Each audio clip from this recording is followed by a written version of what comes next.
I never imagined that a tiny red blinking light in the corner of my living room would change the way I looked at my own son.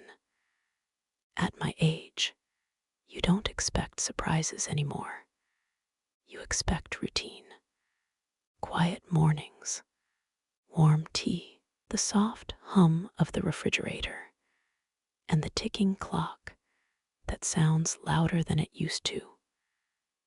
My son, Daniel, had moved back in with me 6 months ago after he and his wife, Claire, said they needed a little time to get back on their feet.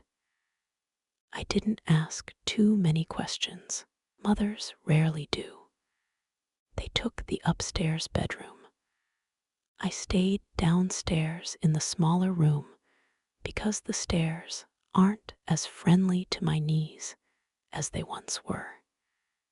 It felt nice having voices in the house again, laughter drifting down from upstairs, the smell of Claire's cinnamon candles mixing with my old furniture polish. It almost felt like family again. A few weeks ago, our security camera stopped working.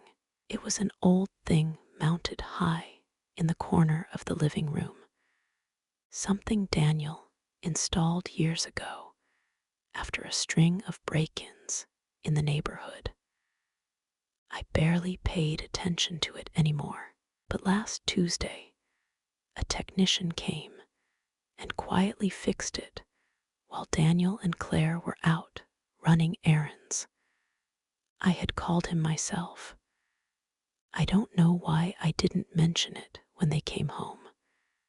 Maybe it slipped my mind, or maybe some small, stubborn part of me wanted to see what life looked like when they thought no one was watching. That night, I couldn't sleep. Old bones have a way of reminding you they're still there.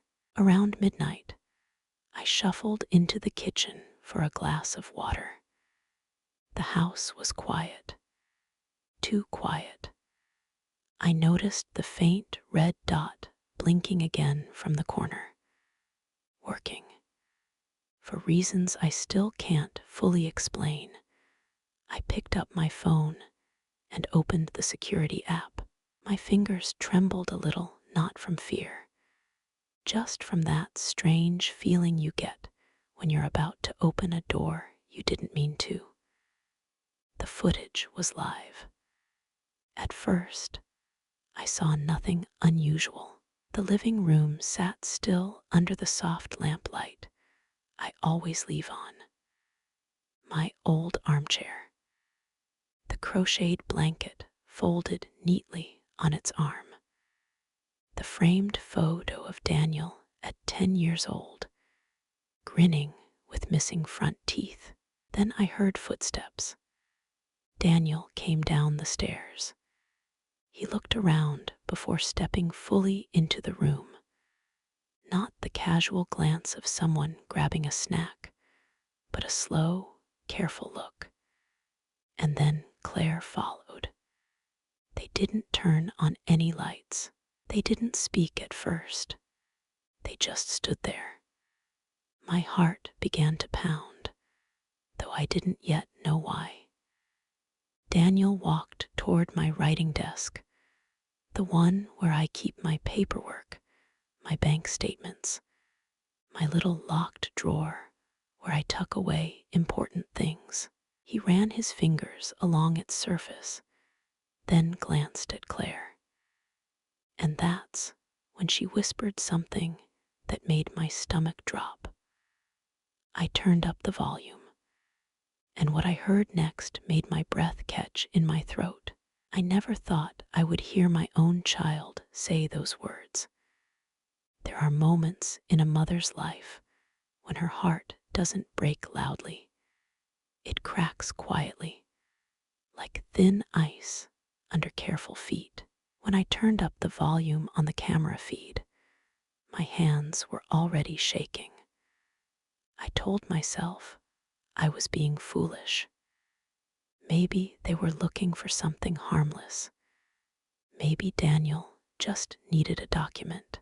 Maybe Claire was nervous about something small. But then I heard her voice, low and impatient. Are you sure she keeps it here? I felt the air leave my lungs. Daniel sighed, that familiar sigh he used to give when he couldn't find his homework as a boy. She always keeps her important papers in that desk. The house deed has to be here. The house deed. For a second, I honestly thought I had misheard them. Claire crossed her arms. We can't wait forever, Daniel. If she changes her mind, we're stuck. My mother already said it. We need something in our name. Stability, stability.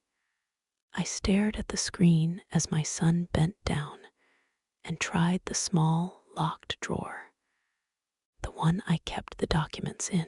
He rattled it once, then twice. It's locked, he muttered. Claire leaned closer.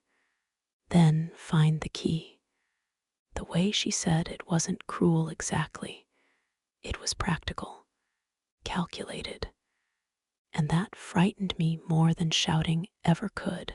Daniel rubbed the back of his neck. I don't want to do this tonight. Then when? She shot back softly. She's getting older. If anything happens, everything gets complicated. We've talked about this. Older. I had never minded that word before. Age is a privilege, I used to tell my friends. But hearing it used like a ticking clock, like I was some deadline waiting to happen, that stung in a place I didn't know could still hurt. Daniel finally stepped away from the desk. He paced the room, just like he used to, before asking me for permission to go to a high school party. I just don't want her to feel blindsided, he said. Claire's voice softened. It's not about feelings. It's about security. She has the house. We don't. You're her only son. Only son. I pressed my hand against my chest. I had always believed that meant something sacred, not strategic. They stood in silence for a long moment. Then Claire walked toward the hallway, toward my bedroom door.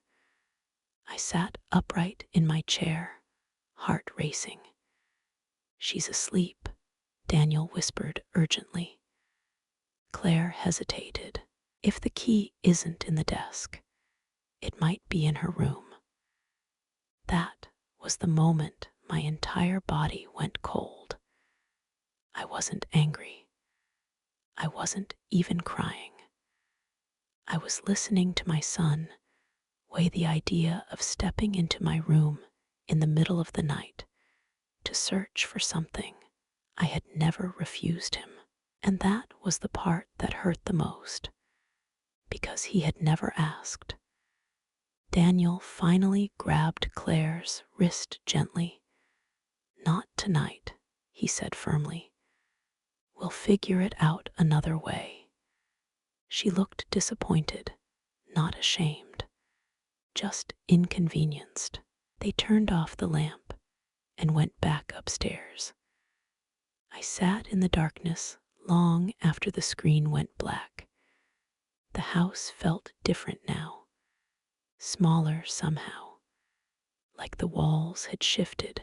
And as I stared at the blinking red light in the corner of my living room, a single thought formed in my mind, clear and steady. If they were planning something behind my back, then perhaps it was time I stopped pretending I didn't see it. I didn't sleep at all that night. There's a kind of exhaustion that settles into your bones when your heart has been working overtime. By morning, My eyes burned, but my mind was sharper than it had been in years. I made breakfast like I always did: scrambled eggs, toast cut diagonally. Daniel always liked it that way, even at 34. Coffee brewing in the old machine that makes too much noise. I moved slowly, carefully, as if nothing had shifted. They came downstairs together. Claire looked polished, as always. Daniel looked tired. He avoided my eyes for half a second too long. "Morning, Mom," he said, kissing my cheek. His lips were warm, familiar. The same child who once ran into my arms after scraping his knee. "Good morning, sweetheart," I replied, steady as ever. I studied them quietly while they ate. Claire scrolled through her phone. Daniel stirred his coffee without drinking it. I wondered if guilt tastes bitter. After a few minutes, I spoke casually. "I had someone come by yesterday." Daniel's spoon paused midair, just slightly. "Oh," he asked. "Yes," I said, buttering my toast. "The security camera wasn't working. It's fixed now." Silence. Claire looked up first. Her face barely changed, but I saw it. That flicker, that tiny flash of calculation. Daniel forced a small smile. "That's good, Mom. Safety first." I nodded. You never know what people might be doing when they think no one's watching. I didn't raise my voice. I didn't accuse. I simply let the words sit on the table between us like an extra plate no one wanted to touch. Daniel cleared his throat. "That's true." Claire gave a light laugh. "Well, we don't have any secrets here, right?" I held her gaze for a moment, longer than polite society recommends. "Of course not," I said gently. But inside, something had shifted permanently. Later that afternoon, after they left to run errands, I opened the small, locked drawer at my desk. The key was exactly where it had always been, tucked inside my jewelry box under a strand of pearls Daniel bought me for my 60th birthday. He knew that. Or at least, he used to. I took out the house deed and ran my fingers along the paper. This home wasn't just walls and shingles. It held birthdays, Christmas mornings, late night fevers, homework at this very desk. It held the echo of Daniel's laughter bouncing down the hallway. And now it held whispers. I wasn't angry that they wanted security. I understood fear. I understood wanting stability. What I didn't understand was why my son thought he had to sneak. Had I become someone he couldn't talk to? Or had he simply started seeing me as something else? A step, a signature, an asset. That evening, I made a quiet phone call, not to a lawyer, not yet, to the bank. I asked a few questions about transferring property into a trust. Just hypothetical, I said. My voice didn't shake. When I hung up, I looked around my living room. The red camera light blinked steadily in the corner, patient and watchful. I wasn't planning revenge, but I was planning something. And for the first time since Daniel moved back home, I realized that what happened next wouldn't depend on what they wanted. It would depend on what I chose.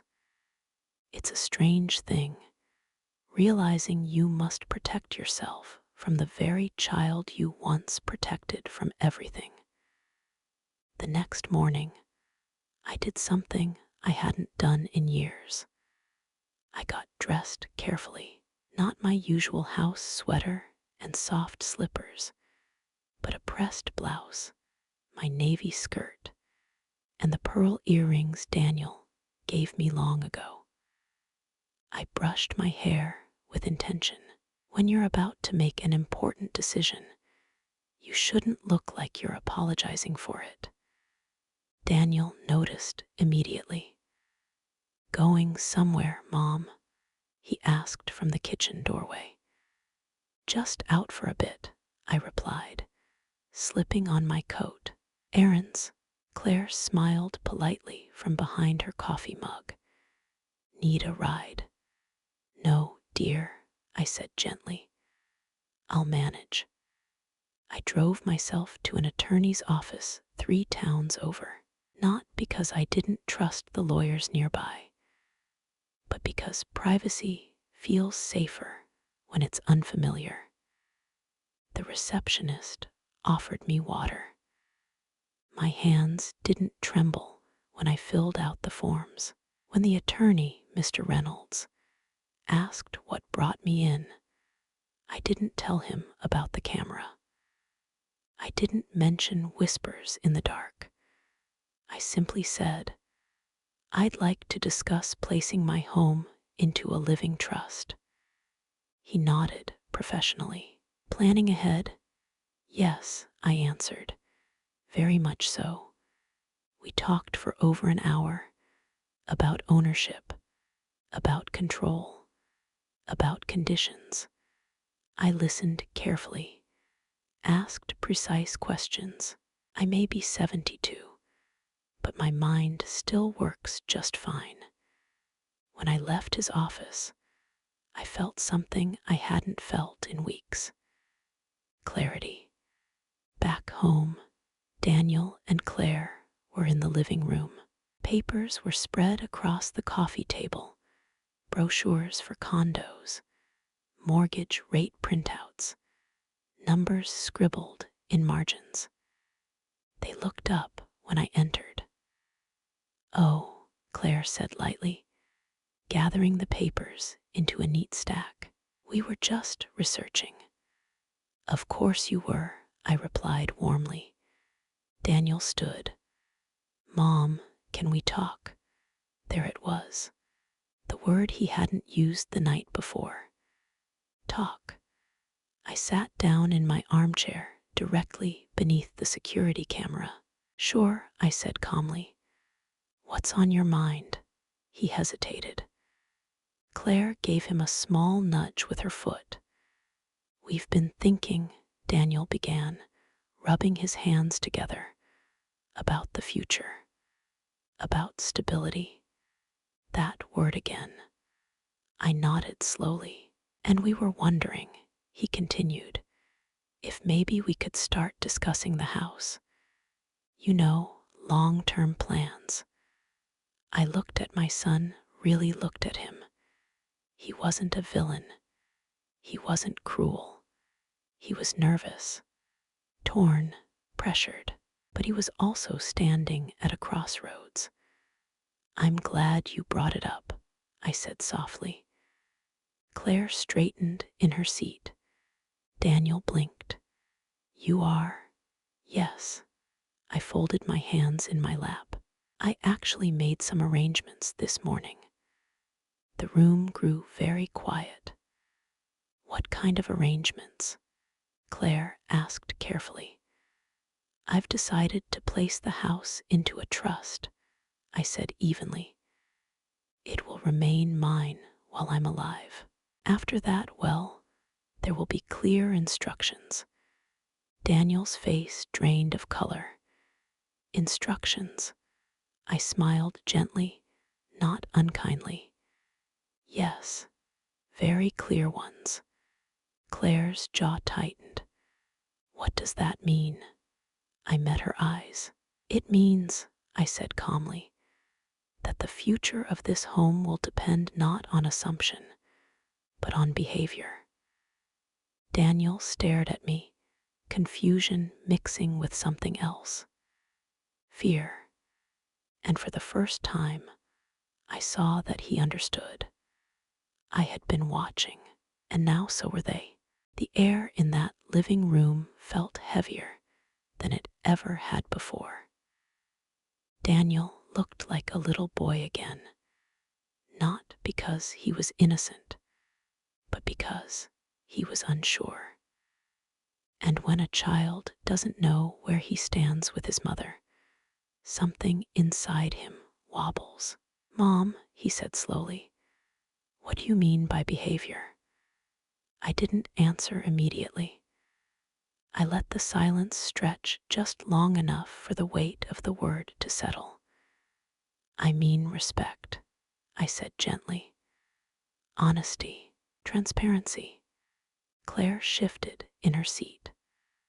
"Are you implying we've been dishonest?" I turned to her calmly. "I'm saying that when people start planning a future inside someone else's home, the first step should be a conversation, not assumptions." Daniel swallowed. "Mom, we weren't assuming. You were looking for the deed," I said quietly. The words didn't come out sharp. They came out tired. Both of them froze. Claire's eyes flickered toward the ceiling, toward the small black camera they had clearly forgotten about. Daniel's face went pale. You saw that." "I heard it," I corrected softly. Every word.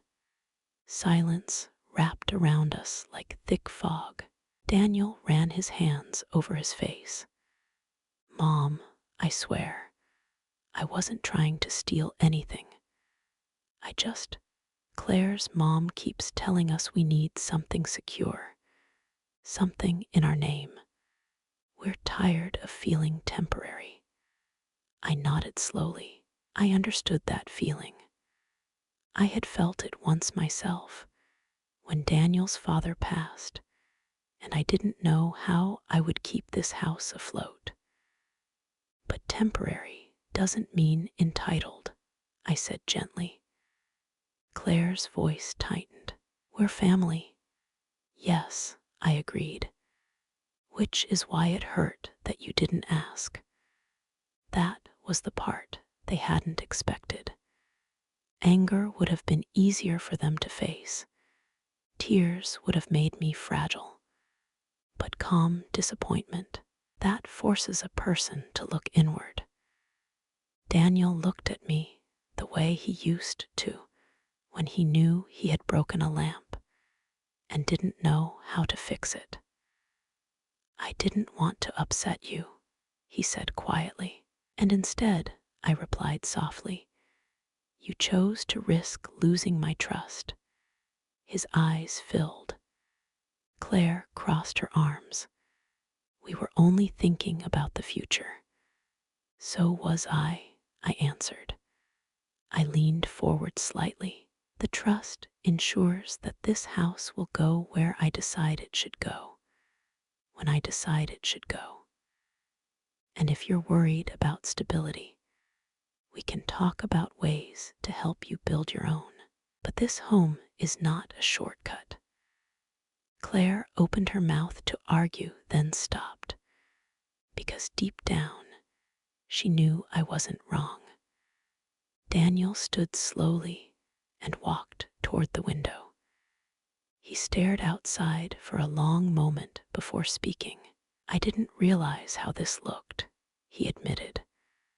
"I thought, since I'm your only son," I felt that old ache again. "Being my only son doesn't mean bypassing me," I said softly. "It means trusting me enough to talk to me." He nodded, tears finally slipping down his face. Claire stayed quiet now, not defeated, just calculating less and listening more. After a long pause, Daniel turned back to me. "What happens now?" he asked. I folded my hands in my lap and met his eyes steadily. "Now," I said, "we decide what kind of family we're going to be. And whether that future included this house would depend entirely on what they chose to do next." I didn't raise my voice that day, and I didn't throw them out. Sometimes strength isn't about slamming doors. Sometimes it's about leaving them open and seeing who walks through with honesty. The next few days were careful. Daniel tried harder than he had in months. He offered to cook dinner. He fixed the loose cabinet hinge I'd mentioned weeks ago. He even sat with me on the porch one evening, asking about stories from when he was little, things he hadn't shown interest in for years. Guilt can make a person attentive. Claire, on the other hand, became quieter, not hostile, just observant. She moved around the house with a different energy now, aware that the walls might have ears, or rather, that one small red light might. But something deeper had shifted between them two. I could feel it. One afternoon, I overheard them arguing upstairs, not shouting, but tense whispers that carried through the vents. "We can't keep waiting," Claire said sharply. "She knows," Daniel replied. "We can't push this." "So what? We just hope she decides to give it to us." "It's not about giving," he shot back. "It's her house." That was the first time I heard him say it like that. Her house, not ours. That evening, I called Daniel into the living room alone. Claire stayed upstairs. He sat across from me, hands clasped like he was bracing for impact. "I've been thinking," I began gently, "and I want to help you." His head lifted quickly. Hope flickered in his eyes. "But not the way you expected," I continued. I explained that I had spoken to my financial advisor. I was willing to loan them a down payment, legally documented, structured, fair, enough for them to buy something modest of their own, not handed over, not assumed, earned. Daniel blinked. "You'd do that?" "Yes," I said softly, "because I want you to stand on your own, not because I'm afraid you'll fall." He stared at the floor for a long moment. "Claire won't like the loan part," he admitted quietly. I smiled faintly. "Claire doesn't have to like it. She only has to decide what matters more, pride or progress." He let out a small breath that almost sounded like relief. But then I said something that made him look up sharply. "There's one more condition." He stiffened. "What if you accept my help?" I said calmly. "You move out within 3 months. You build your life, your stability, your independence." His jaw tightened. "And if we don't, then nothing changes," I replied. "The house remains in the trust, and so does my decision." He nodded slowly. That night, I saw Claire pacing in the backyard, phone pressed to her ear, likely speaking to her mother. I didn't need to hear that conversation to know it wasn't gentle. The following morning, Daniel knocked on my bedroom door. "We'll take the loan," he said quietly. "Not we want it. We'll take it." There was still ego in the room, still tension, but there was also something new, a boundary. And as I signed the paperwork a week later, I realized something important.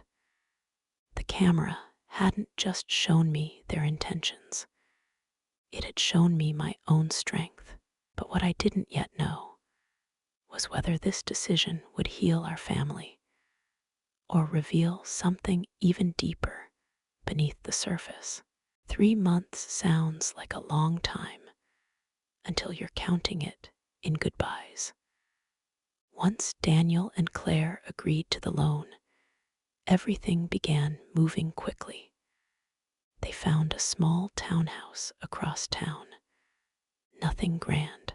2 bedrooms, narrow driveway, a tiny patch of grass in the back.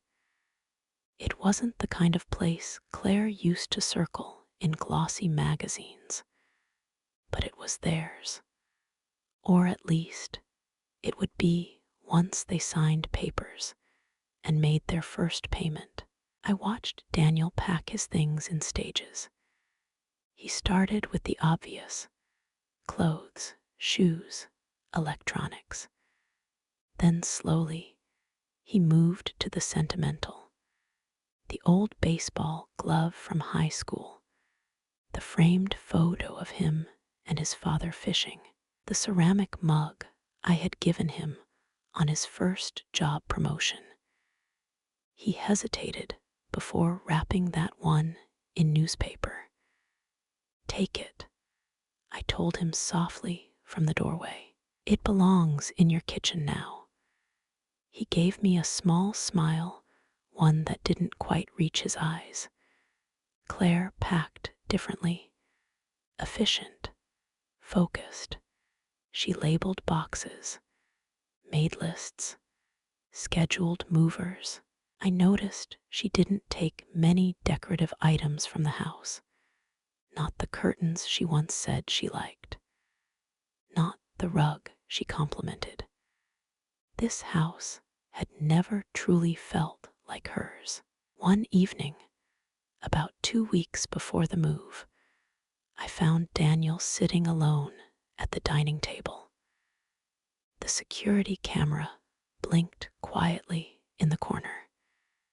He wasn't looking at paperwork this time. He was staring at the wall where we used to hang his childhood height chart, the pencil marks climbing year after year.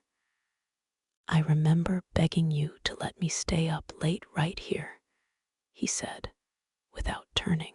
"And I remember saying no," I replied, sitting across from him. He chuckled softly. "You always said no in a calm voice. That was worse than yelling." "I never needed to yell," I said gently. "You always knew where the line was." He grew quiet again. "Did I cross it?" he asked finally. The question hung heavy between us. "Yes," I answered honestly. "But you stepped back." He nodded slowly. "Claire thinks you don't trust us anymore." I folded my hands. "Trust isn't a light switch, Daniel. It doesn't flip off. It dims, and it brightens again, depending on how it's treated." He swallowed. "I didn't want to hurt you," he whispered. "I know," I said, "but intention doesn't erase impact." For the first time in weeks, he reached across the table and took my hand. Not to ask for something, not to negotiate, just to hold it. "I don't want money to come between us," he said. "Then don't let it," I replied. The move-out day arrived faster than expected. Boxes lined the hallway. The movers carried furniture through the front door that Daniel had run through as a boy chasing the dog. Claire thanked me politely for the loan. Formal, controlled. Daniel hugged me longer than usual. When the truck pulled away, the house felt unbearably quiet again, but not empty. I walked into the living room and looked up at the security camera. It blinked back steadily. For a moment, I considered turning it off. Then I didn't, because something in my heart told me this story wasn't finished yet.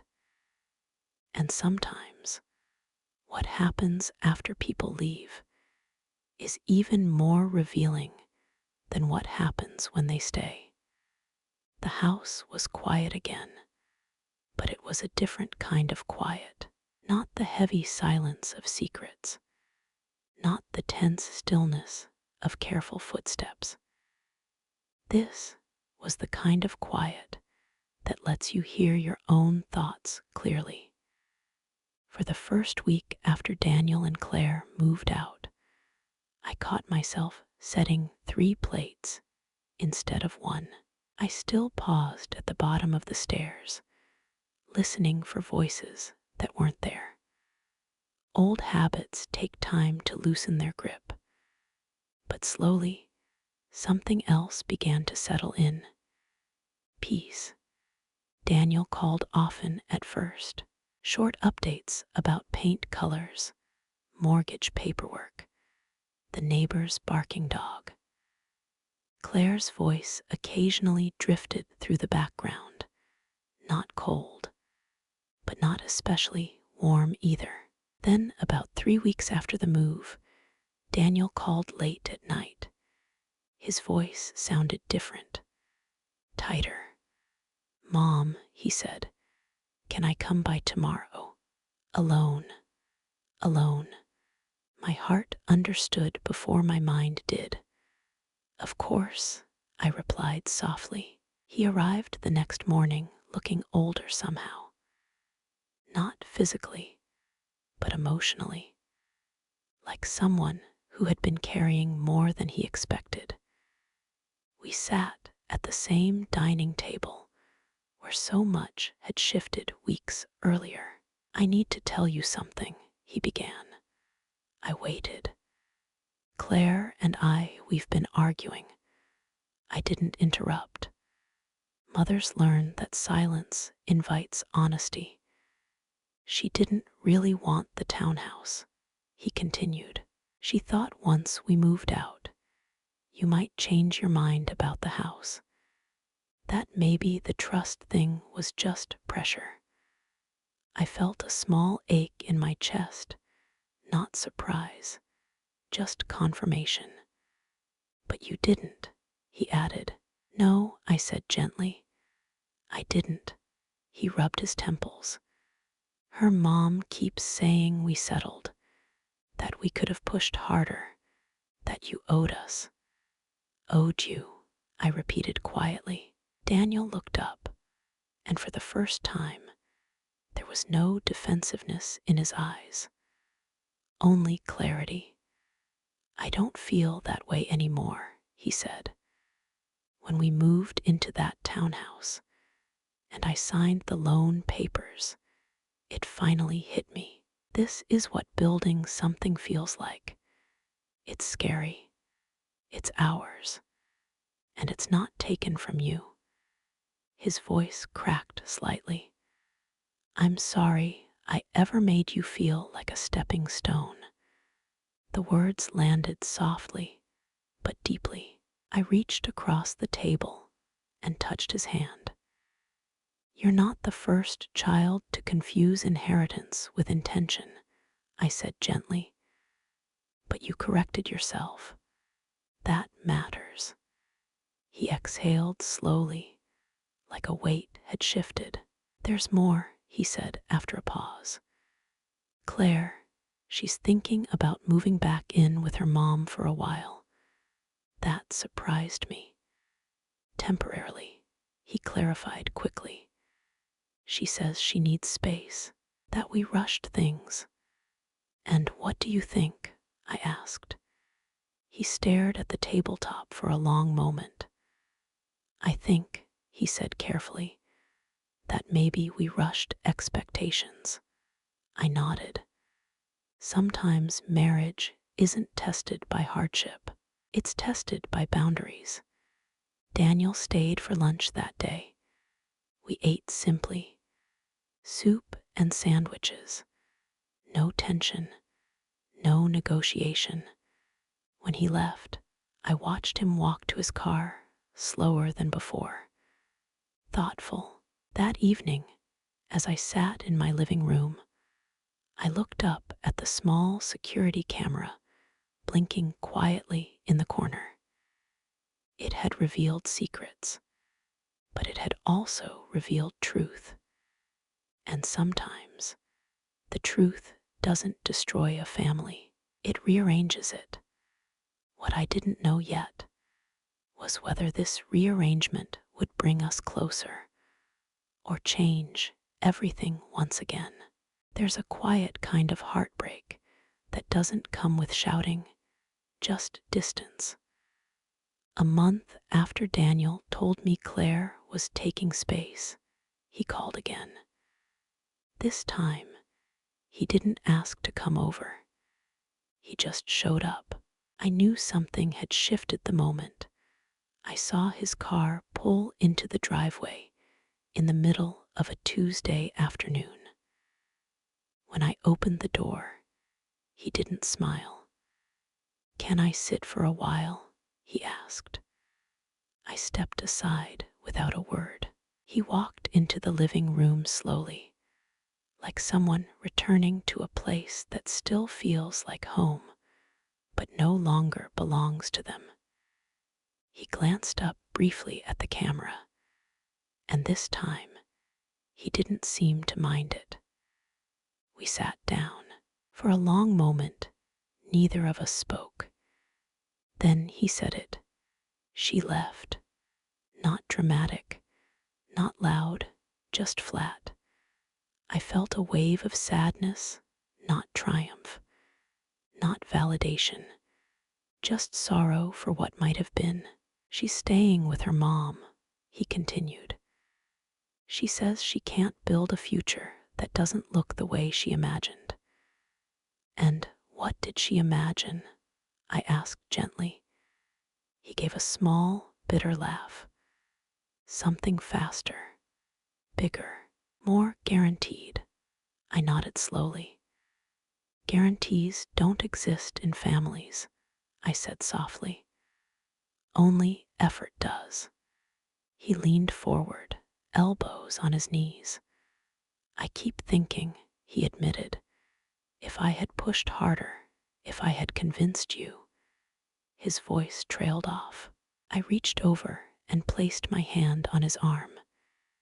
"If you had pushed harder," I said calmly, "you would have lost more than a house." He closed his eyes for a moment. "I almost did," he whispered. We sat in silence, the kind that carries understanding instead of tension. After a while, he looked around the room at the furniture, the framed photos, the familiar lamp glow. "Can I ask you something?" he said. "Of course. Were you ever going to give me the house?" It was the question hiding beneath everything. I took my time answering. "Yes," I said finally. "One day, when I felt you understood what it meant to receive it." He looked confused. "What does that mean?" "It means," I explained gently, "that a home isn't an asset. It's a responsibility. It carries history, sacrifice, intention. I needed to know you saw it that way, not as leverage." His shoulders softened. "I do now," he said quietly. And I believed him, not because he was hurting, but because he wasn't blaming anyone else. That evening, he stayed for dinner. Simple meatloaf, mashed potatoes, the kind of meal that doesn't impress anyone but comforts them. As he washed the dishes afterward, I watched him carefully. He wasn't calculating. He wasn't strategizing. He was present, And as I sat beneath the steady blinking red light in the corner of the room, I realized something unexpected. The camera hadn't just exposed hidden intentions, it had exposed growth. But growth often comes at a cost, and I couldn't help but wonder, was this the beginning of my son becoming the man I hoped he would be, or just the aftermath of losing what he thought he wanted? Time has a way of revealing whether change is temporary or true. In the weeks after Claire moved out, Daniel didn't rush into decisions. He didn't ask to move back in. He didn't mention the house again. Instead, he focused on small, steady things. He kept making his mortgage payments. He started working longer hours. He stopped talking about what he deserved and started talking about what he was building. That difference may sound small to some people. To a mother, it's everything. One Sunday afternoon, he invited me to see the townhouse again. I hadn't visited since move-in day. When I stepped inside, it looked different. The walls were freshly painted, soft gray, instead of the bright white Claire had chosen. The living room had fewer decorative pillows. The space felt simpler, more like Daniel. "I've been rearranging," he said, almost shyly, "figuring out what feels right." I walked through each room slowly, not inspecting, observing. In the kitchen, the ceramic mug I had given him sat by the sink. In the hallway, he had hung the old fishing photo of him and his father. Not because it matched the decor, because it mattered. We sat at his small dining table, sunlight spilling through the window. "I've been thinking about something," he said carefully. I waited. "I don't want the house anymore," he said. The words didn't carry resentment. They carried clarity. I tilted my head slightly. "You don't?" He shook his head. "Not like before. I don't want to inherit it out of pressure or expectation. I want you to live in it as long as you're happy. And when the time comes," he paused, "if you still want me to have it, I'll accept it with gratitude, not assumption." My chest tightened. That was the moment I had been waiting for. Not an apology, not tears, understanding. "You've grown," I said softly. He smiled faintly. It took almost losing everything to realize what I already had. There it was again, everything. He used to think it meant property. Now it meant relationship. We talked for hours that afternoon about boundaries, about marriage, about the kind of partner he truly wanted, not someone chasing guarantees, but someone willing to build. When I left, I didn't feel anxious. I felt peaceful. That evening, back in my own living room, I looked up at the security camera one last time. The small red light blinked faithfully. It had done its job. It had shown me whispers in the dark. It had shown me ambition, pressure, fear. But it had also shown me something I hadn't expected. My son becoming a man. I stood up, walked to the wall, and unplugged the camera. Not because I was naive, but because trust, when rebuilt properly, doesn't need surveillance. And as the red light faded into darkness, I realized something beautiful. Sometimes the worst moment you witness is the very thing that saves your family in the end. There is something sacred about watching your child choose integrity when no one is forcing him to. A few months passed after I unplugged the camera. The house felt lighter without that tiny red eye watching over us. Not because I had something to hide, but because I no longer felt the need to look for it. Daniel continued rebuilding his life quietly. Claire officially filed for separation. It was painful, yes, but not explosive. Sometimes relationships don't end with betrayal. Sometimes they end because two people were running toward different definitions of security. One evening, Daniel came over with a small folder in his hand. "I refinanced," he said, almost proudly. "Lower interest rate. It'll help long term," I smiled. "That's wise." He hesitated, then handed me the folder. Inside was something unexpected, an updated repayment plan, accelerating the loan I had given him. "I don't want this hanging over us," he said gently. "You helped me stand up. Now I need to carry my own weight." My eyes stung, not because of the money, but because of the mindset. "I never doubted you could," I said softly.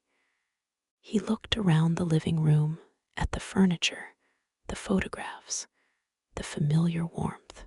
"You know," he said thoughtfully, "I used to see this house as the finish line, something I'd eventually reach and then feel secure. And now?" I asked. "Now I see it as your story," he replied.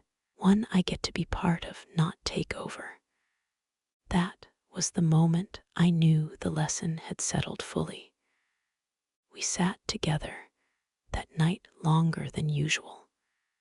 We talked about his father, about the early years when money was tight, and we painted these walls ourselves to save on labor. About sacrifice that wasn't glamorous, just steady. "Security," I told him quietly, "isn't built from ownership. It's built from character." He nodded slowly. "I understand that now." A year later, Daniel remarried. Not someone flashy, not someone chasing guarantees. A kind woman named Rachel, who brought over homemade pie the first time she visited and insisted on helping me wash dishes. They built their life gradually, patiently, without shortcuts. And as for this house, it still belongs to me. The trust remains exactly as I arranged it, not as a weapon, not as leverage, but as a reminder that love does not mean surrendering boundaries, that generosity should never replace conversation, and that sometimes the most frightening thing you witness is simply the beginning of clarity. If I hadn't fixed that camera, I might have remained blissfully unaware. But awareness gave me something better than comfort.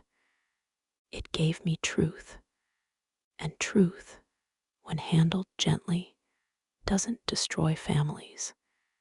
It reshapes them into something stronger. So if you're listening to me tonight, perhaps sitting in your own quiet living room, wondering whether to ignore what feels uneasy, don't. Face it calmly. Speak it clearly. Protect yourself kindly, because love without boundaries creates entitlement, but love with wisdom, that creates legacy. Thank you for being here and listening. If this story touched you, please tap the like button. It helps more than you know. Subscribe if you'd like to hear more stories like this. And if you feel comfortable, leave a comment telling me where you're listening from or sharing a small part of your own story.